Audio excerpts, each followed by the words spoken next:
এই ৩ দিন হলো নিম হলুদ ছুঁয়ে আমি স্নান করেছি।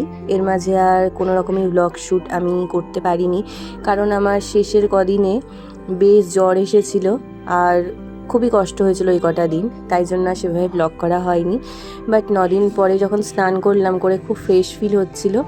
তা আজকে সকালটা শুরু হলোই ছাতুর শরবত দিয়ে।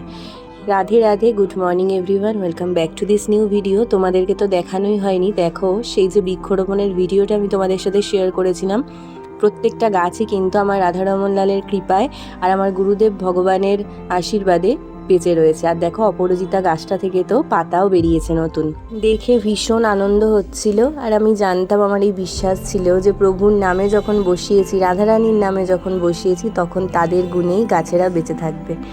যাই হোক, সকালবেলা ফ্রেশ ট্রেশ হয়ে ছাতুর শরবতটা খেয়ে আমি বিছানার চাদরটা বদলে নিলাম, কারণ যতক্ষণ না পুরোপুরিভাবে সুস্থ হচ্ছি বা গায়ের সব খোসাগুলো উঠে যাচ্ছে ততদিন পর্যন্ত পরিষ্কার পরিচ্ছন্ন থাকাটা জরুরি।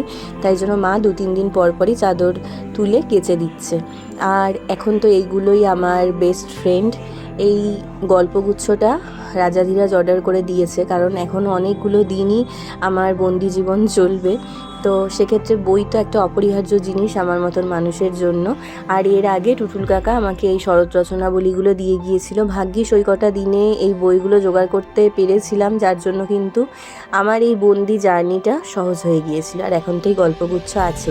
জানো তো, এখনও সাবান লাগানো যাবে না গায়ে, সবাই বারণ করলো। এদিকে এতদিন স্নান করিনি, তার জন্য সাবানও লাগাতে পারছি না ভেবে খুব অস্বস্তি লাগছিল। তো সেই জন্য এখানে বেসন আর নিম হলুদ বেটে আমি মিশিয়ে নিয়েছি একটু জল জল করে। এটা দিয়েই সারা গায়ে মুখে মেখে আমি তারপরে স্নান করেছি আলতো হাতে, যেহেতু এখনও ঘাগুলো আমার শুকিয়ে গেলেও খোসাটা ওঠেনি। তাই আজকে শ্যাম্পুও করেছিলাম। আর আমার মুখে যে দাগ দেখছো, এটা হচ্ছে যে লোশনটা ডক্টর দিয়েছে সেটাই লাগিয়েছি স্নান করে নিয়ে। তারপরে পরিষ্কার চামড়ায় এত স্কিনটা ড্যামেজ হয়েছে। আর এটা তো চর্মরোগ, এতে তো স্কিন ড্যামেজ হবেই। তোমরা কতটা দেখে বুঝতে পারছো আমি জানি না, আমার থেকেও বেশি অনেকেরই হয় আমি শুনেছি। এই যে দেখো, এখনও এই খোসাগুলো ওঠা বাকি রয়েছে, তবে অনেকগুলো আবার উঠে হচ্ছে। স্কিন যেমন ড্যামেজ হয়েছে সেটা তো ঠিক আছে, ওটা আস্তে আস্তে প্রভুর কৃপায় ঠিক হয়ে যাবে। বাট হেয়ার ফলও হচ্ছে মারাত্মক, সেটা মাথায়ও আমার দু একটা গোটা উঠেছিল, তার জন্য কিনা জানি না, বা এতগুলো পাওয়ারের অ্যান্টিবায়োটিক খেয়েছি তার জন্যও কিনা জানি না, মানে বিভৎস হেয়ার ফল হচ্ছে। একে তো বর্ষাকাল, তার মধ্যে এই সমস্যার জন্যই হয়তো এই পরিমাণে হেয়ার ফল হচ্ছে। তো এইটা হচ্ছে নিম কাঠের চিরুনি, আমি বিয়ের সময় কিনেছিলাম, বাট জানো তো খুব একটা ইউজ করা হতো না। কিন্তু এখন ভাবছি যে কত ভালো হয়েছিল তখন কিনে। এখন আমি আলতো হাতে আমার চুল এই নিমের চিরুনিটা, মানে নিম কাঠের চিরুনিটা দিয়েই আঁচড়াচ্ছি। এতে যদি মাথায় কোনো রকম কোনো ইনফেকশন থাকে সেটাও চলে যাবে, কারণ নিম তো জানোই নিমের মধ্যে অ্যান্টিব্যাকটেরিয়াল উপাদান থাকে, সেই কারণে। আসলে এই সময় তো স্কিনটা খুব সেন্সিটিভ থাকে, তাই খুব সাবধানে আলতোভাবে তার যত্ন নিতে হয়।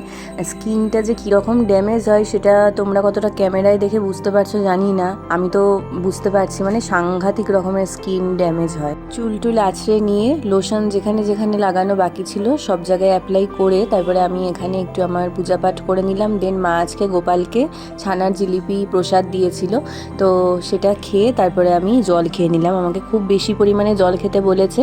আমি একবারে অনেকটা তো খেতে পারি না, তাই বারবার করে ২-৩ ঢোক করে প্রায় ৩.৫ লিটার মতন জল তো খাই। এটা খুবই দরকার স্কিনটার হাইড্রেশনের জন্য। Hello, good evening. আজকে অনেকগুলো দিন পর ছাদে এসে বসেছি। সেটাই ভাবছি যে বিয়ের পরেই প্রথম এতগুলো দিন এই বাড়িতে থাকলাম, কারণ যেতে তো পাচ্ছি না ওই বাড়িতে, এই রোগের জন্য আটকে গেছি জানো। আর আমাকে ডক্টর বারবার মেনশন করে দিয়েছিলেন কোনো বাচ্চা, কোনো ক্যান্সার পেশেন্ট, মানে বয়স্ক মানুষ, আদারওয়াইজ আমার বাড়িতে তো ক্যান্সার পেশেন্ট আছেই, তাদের সামনে পুরোপুরি মানে না সেরে না এগুলোতে আছে আমার মধ্যে। তার জন্য দেখতে পাচ্ছ যে কথা বলতে বলতে কিন্তু আমি বসে বসে হাঁপিয়ে, যেহেতু আমার সব মানে সেরে গেছে, বাট এই যে শুকনো চামড়াগুলো সেগুলো এখনও যেহেতু ওঠেনি, তাই জন্য আমি ওই বাড়িতে ফিরতেও পারছি না। নয়তো এতদিনে আমার মানে ১ সপ্তাহের বেশি হয়ে যাওয়ার কথা যে আমি ওই বাড়িতে ফিরে গেছি। তো কী আর করা যাবে, তাকে এতদিন পর ছাদে এসে কী যে ভালো লাগছে। আর খুব বৃষ্টি হচ্ছে, যেহেতু ছাদের ওয়েদারটা ভীষণ সুন্দর। ঘরের মধ্যে খুব গরম, কিন্তু ছাদে বেশ হাওয়া টাওয়া দিচ্ছে। আর এতদিন পরে বাইরের হাওয়াটা গায়ে লাগছে, তো কী ভালো লাগছে, মানে কিছুটা বন্দি জীবন থেকে মুক্তি। টোটালি নয়, আমি এখনও কোথাও বেরোচ্ছি না, নিজের ঘরেই থাকছি। বিকেলে হয়তো একটুখানি ছাদে আসছি, এইটুকুই। এখনও পুরো এগুলো না সারলে মা বলছে যে বাইরে না যেতে। তো সেই জন্য আমি প্রায় বললামই ১৩ দিন মতন গৃহবন্দী, টোটালি বন্দি।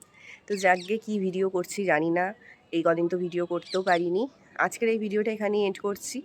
ভালো লাগলে লাইক শেয়ার করো, এছাড়া আর কী বলবো, চ্যানেলটা সাবস্ক্রাইব করো, পেজ থেকে দেখলে ফলো করো। সবাই ভালো থেকো, সুস্থ থেকো, হ্যাঁ অবশ্যই অবশ্যই সাবধানে থেকো। আবার অন্য কোনো ভিডিওতে দেখা হবে, ততক্ষণের জন্য গুড বাই, শ্রী রাধে।